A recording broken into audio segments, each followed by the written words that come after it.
వైద్యో నారాయణో హరి అనే వాక్యం వైద్య వృత్తి యొక్క ప్రాధాన్యతను వివరిస్తుంది. ఈ వాక్యం పరమార్థం ఇదే. వైద్యుడు దేవుడితో సమానమని. ఎందరో వైద్య వృత్తిలో రాణిస్తూ ప్రజల చేత అభినందనలు పొందే వైద్యులు సైతం ఉన్నారు ఈ సమాజంలో. కానీ కొందరు వైద్యుల నిర్వాకం చూస్తే వైద్య వృత్తికే కలంకం తెస్తున్నారని పలువురు వైద్యులే బాహాటంగా విమర్శిస్తున్నారు. అటువంటి ఘటన ఇటీవల కేరళ రాష్ట్రంలో జరిగింది. ఈ వైద్యుల నిర్వాకం తెలిసి యావత్ భారతావని ముక్కును వేలేసుకుంది.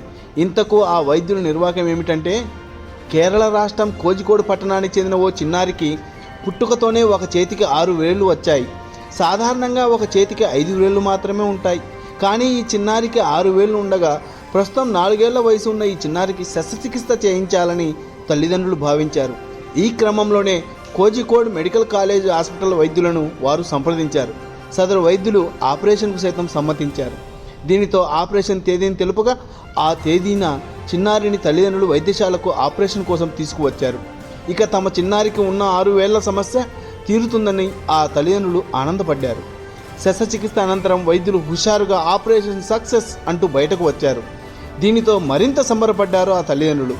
అయితే ఆ చిన్నారిని బయటికి తీసుకువచ్చిన సమయంలో చేతికి ఉండాల్సిన ఆపరేషన్ కట్లు నోటికి ఉండడం తల్లిదండ్రులు గుర్తించారు.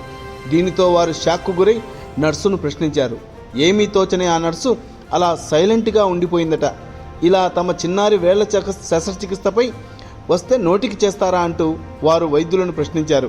ఇక ఏమి చేయాలో తోచని వైద్యులు మళ్ళీ వేళ్లకు ఆపరేషన్ చేశారు. అంటే అక్కడి వైద్యులు ఆపరేషన్ చేయడం మీద ఉంచిన శ్రద్ధ అసలు ఆపరేషన్ ఎవరికి, ఏ పేషెంట్కి ఏ ఆపరేషన్ చేయాలో అవగాహన కలిగి ఉండకపోవడం విశేషం.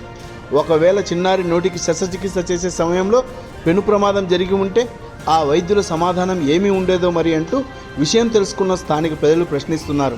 అంతేకాదు ఈ వైద్యులు గతంలో కూడా ఇలా తప్పిదాలు చేసి ఓ బాలింతరాలికి కూడా కడుపులో బ్యాండేజ్ పెట్టి కుట్లు వేశారట. అయ్యా వైద్యులు, మిమ్మల్ని మేము దేవులతో సమానంగా గౌరవిస్తున్నాం.